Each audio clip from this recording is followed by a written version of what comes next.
కొంతమంది ప్రాణాలు పోగొట్టుకుంటున్నారు, మరి కొంతమంది ఉద్యోగాల్ని వదిలిపెట్టి ఉద్యమంలోకి వస్తున్నారు. వీళ్ళందరి ఆకాంక్ష కూడా 4.5 కోట్ల మంది ప్రజలకి స్వయం పరిపాలన కావాలా, తెలంగాణ రాష్ట్రం ప్రత్యేకంగా ఏర్పాటు చేయాలనేటటువంటి డిమాండ్ తోటి ఈరోజు జరుగుతూ ఉన్నటువంటి ఉద్యమంలో మరి మా సహచర ఉద్యోగినిగా ఉన్నటువంటి సోదరి తల్లి కూడా ఉద్యోగుల పక్షాన తన ఉద్యోగానికి రాజీనామా చేసి తన త్యాగశీలతను చాటి చెప్పడమనేటటువంటిది యావత్ తెలంగాణ ప్రజలకి అదేవిధంగా తెలంగాణ ప్రాంతంలో పనిచేస్తూ ఉన్నటువంటి ఉద్యోగులందరికీ కూడా గర్వకారణమైనటువంటి విషయం. ఈ సందర్భంగా తను ఏ మహోన్నతమైనటువంటి లక్ష్యం కోసం,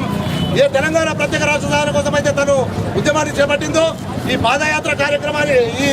పర్యటన కార్యక్రమానికి మేము మా జిల్లా బీఆర్ఓల సంఘం పక్షాన సంఘీభావాన్ని తెలియజేస్తా ఉన్నాం. అదేవిధంగా ఒకవేళ కేంద్ర రాష్ట్ర ప్రభుత్వాలు కనుక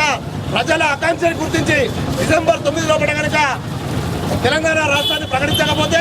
నళిని గారి వెంట మరి మన జిల్లా నుంచి కూడా కొంతమంది ఉద్యోగుల్ని తరలింపజేసి 9 తర్వాత జరిగేటటువంటి అమరణ నిరాహార దీక్షల మేము కూడా ఒకరోజు తనకు మద్దతుగా కూర్చుంటామని చెప్పి ఢిల్లీకి వచ్చి కూర్చుంటామని చెప్పి ఈ సందర్భంగా వారికి కూడా హామీనిస్తూ ఈ అవకాశం ఇచ్చిన జేసీ మిత్రులకి తెలంగాణ వాదులందరూ కూడా పేరు పేరున ధన్యవాదాలు తెలియజేస్తూ ముగిస్తున్నాను.